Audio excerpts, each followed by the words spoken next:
All right, hello everyone. This week we are talking about agriculture and the start of agriculture and what it means. Now, your book does a very good job of explaining all the nuances, how it started, what it's about. I'm going to add a few things and maybe also uh, emphasize a few facts that your book talks about. Well, first, let's talk about agriculture. There are two big things that happen in human history. One is our evolution, is becoming modern, becoming having the cranial capacity that we do. And the second one is the advent of agriculture. This transition to agriculture is responsible for the way that we live today. And interesting enough, with the transition to agriculture, we have a few things happen. One, we have a food surplus for the first time. And what happens with this food surplus is it allows for everyone to not concentrate on bringing in food. So not everyone in a society has to devote all of their time in bringing in food. There's enough food now made by a few people to have others spend their time doing other things, such as devoting their whole lives to architecture, devoting their whole lives to art. So with agriculture, we start seeing specialized fields. We start seeing the advent of new technology. Second thing that happens with agriculture is we see this transition to hierarchical societies. For the first time, we start to see hierarchy. We start to see a group of people on top that are able to control this food surplus, that are able to control the labor to acquire this food surplus, and people on the bottom who are being controlled. So with agriculture throughout the world, we start to see specializations in certain tasks. We start to see the hallmarks of civilization, and we start to see hierarchy. Now, why did agriculture come around? We're going to look at a few theories, but first let's look at what's happening around between 15 and 10,000 years ago. Now, agriculture wasn't something that just someone woke up one morning and was like, agriculture today. It happened throughout a long period of time, as is shown by concept check in your book. It was basically this scale. So somewhere between 12 to 9,000 years ago, environment starts to change. We start to see a warming trend. We start to see rise of sea levels. And with this warming trend, we start to see increase in forests. New species of plants and animals appear. And we've seen this happen in our planet before. We've seen new species of plants, new species of animals, but never before has there been a primate around with the cranial capacity, with the intellect, with the abstract thought to be able to take advantage of these new species in a way that has never been taken advantage of before. So, with all these new species, there are some that have the temperament, that have the disposition to allow for domestication. And that's exactly what we do. We take advantage of this new speciation, we take advantage of these new climatic conditions, and voila, slowly lead into agriculture. Along with this, we start to see the decline in large game hunting, basically because of their extinction due to environmental change, due to overhunting.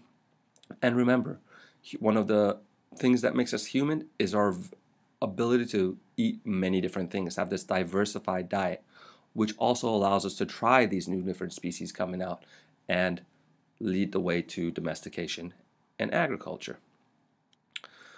All right, so again, approximately 10,000 years ago, we start to see the first plants to be cultivated, the wild grains, and as your book mentions, this happens in Mesopotamia in the Fertile Crescent.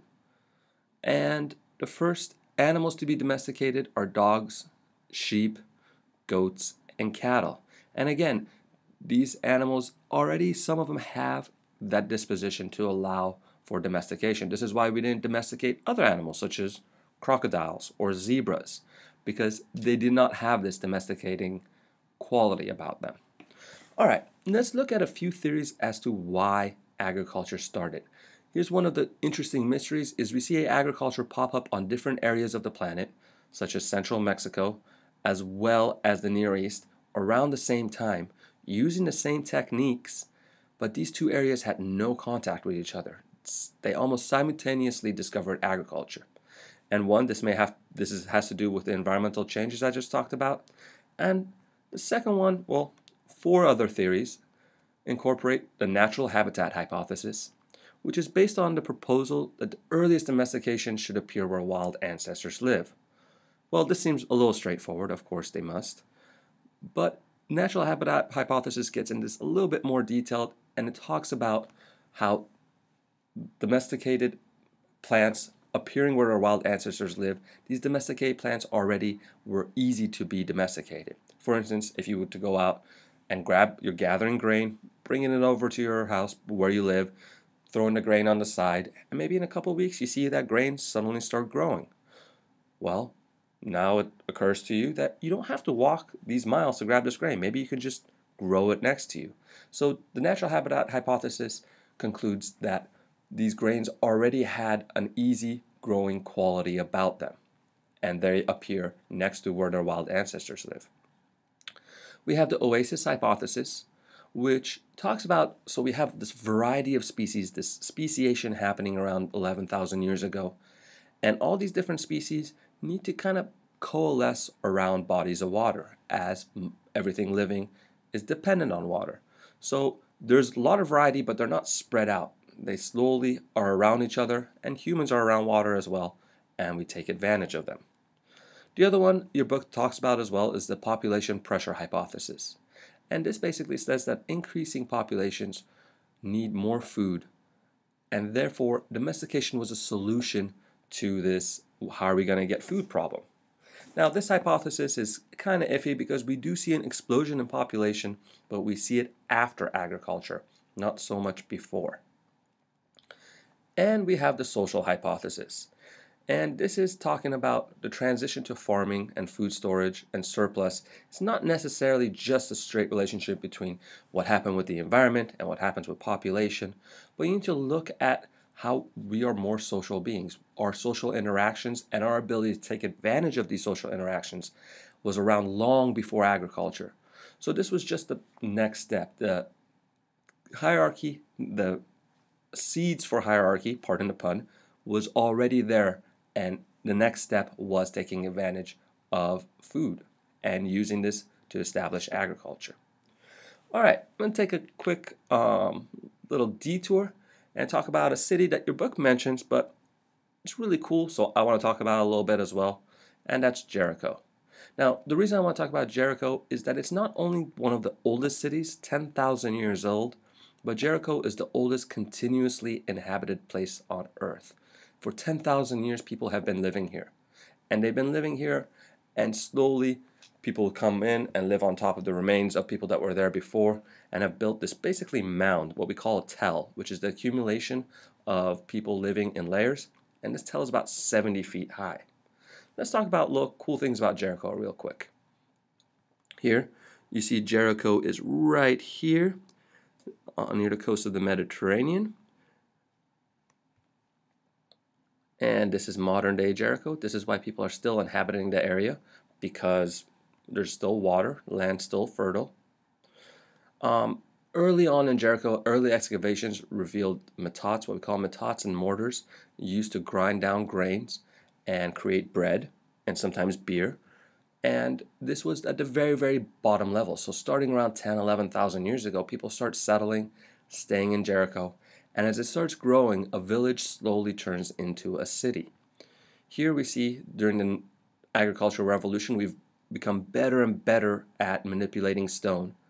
And these stones basically form sickles that are help cultivate grains.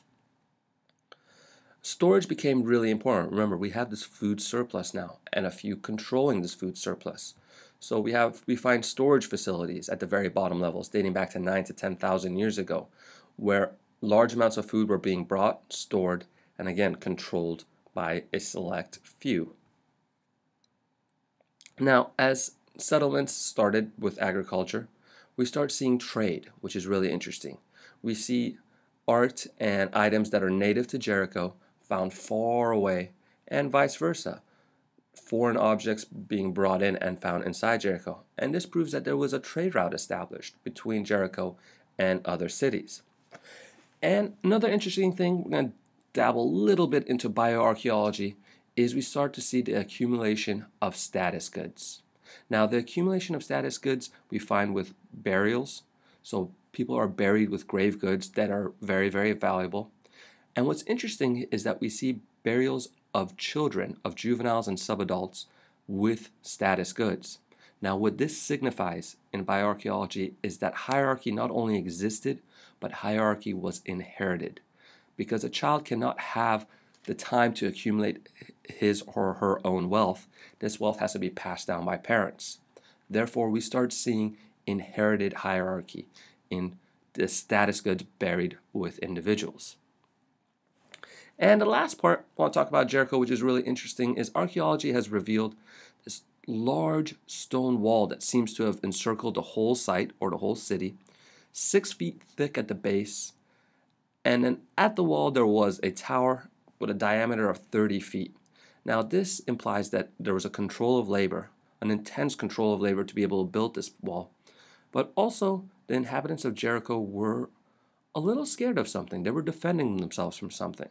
Now, so far archaeological evidence hasn't shown what they were scared of or what they were defending themselves from, but this is quite a defensive structure rather early on.